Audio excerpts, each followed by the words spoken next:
Olá, você que acompanha a Primeira Trave aqui no YouTube, sejam bem-vindos a mais um vídeo. Dessa vez vamos falar sobre a quarta rodada do Brasileirão, com a vitória do Palmeiras por 2-1 diante do Fluminense na Arena Barueri, jogo daqueles que a gente gosta bastante de ver, com muitos elementos interessantes para serem analisados dos dois lados da moeda. Antes, pedir para você se inscrever no canal, deixar seu like no vídeo que ajuda bastante o conteúdo por aqui, comentar o que você achou do vídeo, compartilhar, claro, com aquele seu amigo que gosta de uma boa análise tática. Então, sem mais delongas, vamos aqui para o campinho para, como de costume, antes de mais nada, mostrar as escalações iniciais das duas equipes. Palmeiras do lado esquerdo da sua tela teve Carlos Miguel no gol, linha de 4 lá atrás, como de costume, com Kelvin, Gustavo Gomes, Murilo e Piquerez. No meio campo, Marlon Freitas e Andrés como os volantes. Aberto pelo lado direito temos o Alan, pelo lado esquerdo Maurício, da dupla de ataque Flaco Lopes e Vitor Roque. Pelo lado Fluminense, time um pouquinho mexido, o Zubel já poupou algumas peças, principalmente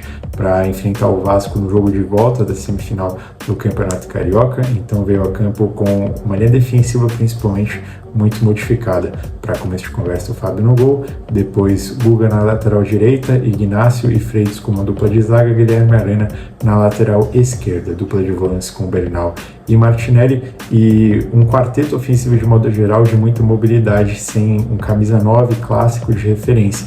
Temos Savarino, Paulo Henrique Ganso, Kevin Serna e Lúcio Acosta por ali. O Palmeiras começou sobretudo com uma postura de marcação muito forte, linhas bastante altas lá em cima, incomodando muito a saída de bola do Fluminense e recuperando bolas, com bastante atitude do Vitor Roque, por exemplo, defendendo o Ignacio, agora também baixando para marcar o volante que estivesse por aqui. O Andrés Pereira era alguém também que subia bastante, fosse no Martinelli ou fosse no Bernal, quem quer que estivesse se aproximando dos zagueiros aqui, né, para conseguir ajudar nessa saída de bola.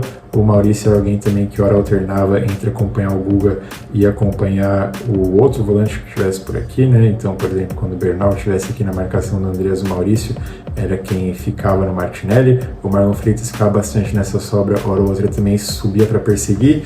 Quando o Maurício, como eu falei, centralizava o Piquerez, era quem subia na marcação do Guga. Aqui os encaixes sobravam perfeitamente, né? O Gomes numa costa, pelo menos na teoria nesse primeiro momento, o Marlon Freitas atento ao Ganso, o Murilo no Savarino e o Kelvin no Kevin Serna, que sofreu bastante por aqui, a gente vai chegar lá.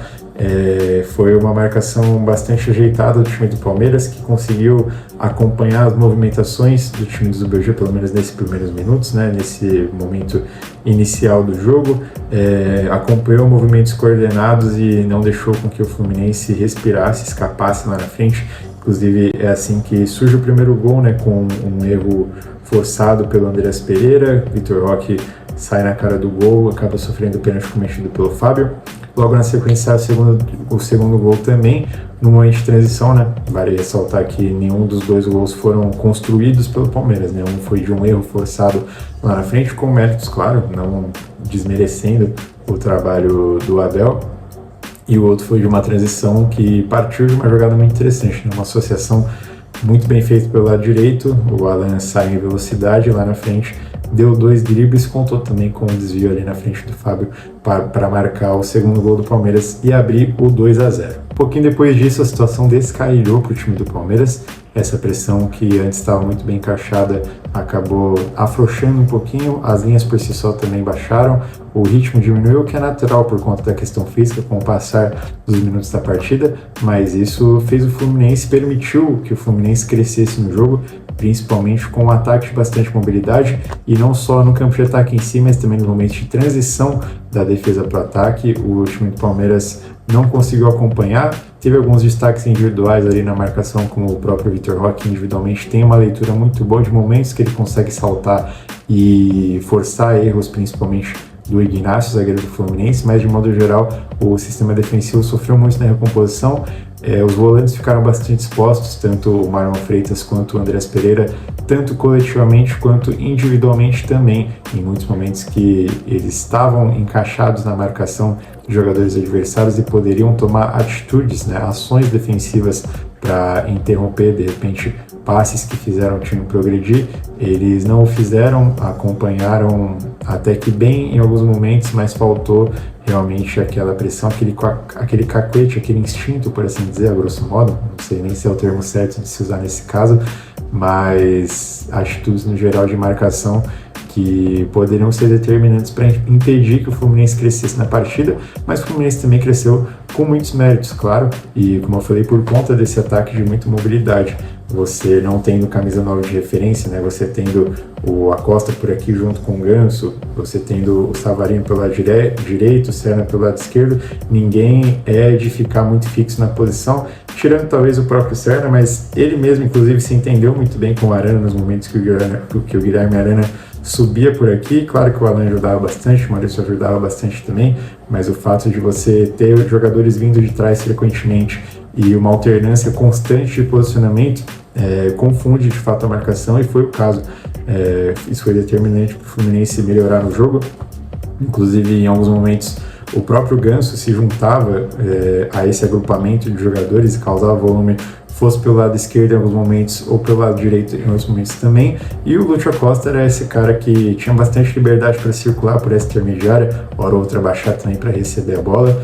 Ele foi determinante para fazer essa ligação, né, na defesa para o ataque, conduzindo muito bem a bola, protegendo muito bem, se protegendo, né, no geral, de aproximações dos jogadores do Palmeiras, conseguindo tabelar muito bem e fazer a bola grudar no pé, né, grosso modo, por assim dizer. Ele que é um jogador muito dessa característica, inclusive perto da área, tá? Não foram só associações de longe que não causaram perigo, não, na entrada da área, mas ele é capaz de participar de triangulações, de jogadas que culminem em oportunidades dentro da área. Isso sem contar também o gol que ele marcou, né? Que ele insiste, ele se permite sonhar em fazer aquele jogo de corpo, em se propor a entrar naquela disputa de corpo com o Marlon Freitas, acaba ganhando e acaba fazendo o gol do Fluminense. Ele é peça-chave nesse sistema, tanto que no momento que ele sai, né, no intervalo, infelizmente por questões musculares, o time do Fluminense não tem o mesmo rendimento no segundo tempo.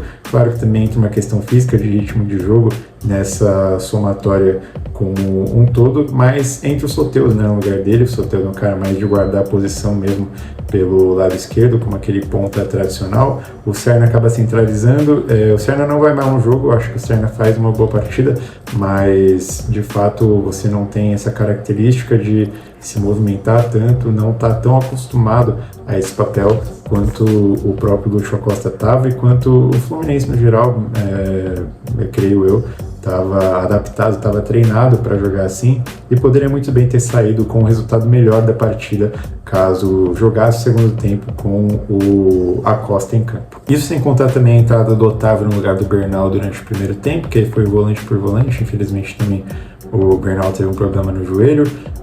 Depois entra o João Kennedy na partida, o Hércules no lugar do Martinelli, que aí não muda muito, o Sancho Moreno já no momento de desespero, né, a grosso modo, do Fluminense em busca do resultado. Pelo lado do Palmeiras, como eu falei, o Kelvin sofreu bastante por esse lado direito com as associações do Serna e do Arana, com o próprio Serna, né, que mesmo quando ele não estava como homem de referência, ele pelo próprio lado esquerdo fazia movimentos característicos às vezes de um centroavante, né, de baixar um pouco para puxar a marcação e depois invadir nas costas. O Kelvin estava sofrendo bastante com isso, e também com as ultrapassagens do camisa número 13, então ele sai para a entrada do Giai. O Arias chega a entrar no jogo também e faz uma boa partida. Ele tem bastante liberdade para circular, né, entre linhas, de ser uma espécie de meia por ali, e conseguiu receber algumas bolas, reter por longos períodos, né, que pode vir a ser importante taticamente, a depender do contexto para o time do Abel Ferreira.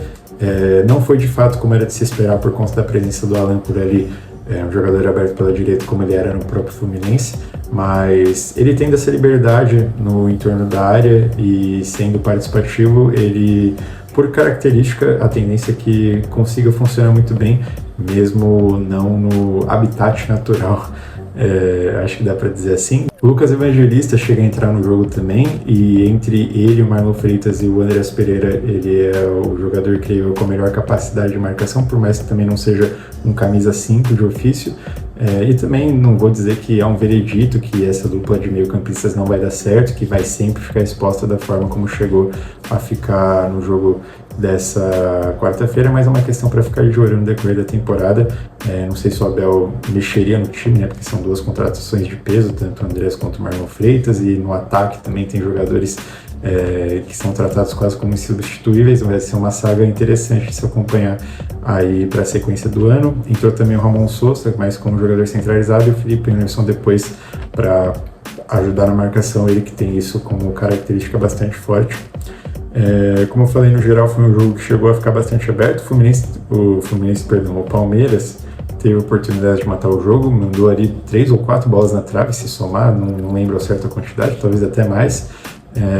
E o Fluminense também, principalmente no primeiro tempo, foi bastante superior ali do minuto 20, 25 para frente. Poderia ter feito até mais de um gol, né, como de fato fez com o Lúcio Acosta naquela disputa com o Marlon Freitas dentro da área.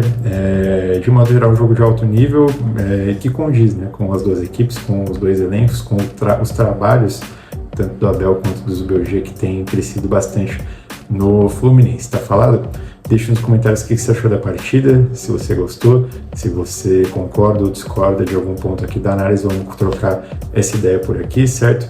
Deixe seu like no vídeo se você gostou, se inscreva no canal para receber os próximos conteúdos, e compartilha também com aquele seu amigo que você acha que vai gostar desse vídeo por aqui, certo? Muito obrigado pela audiência mais uma vez, um abraço e até a próxima.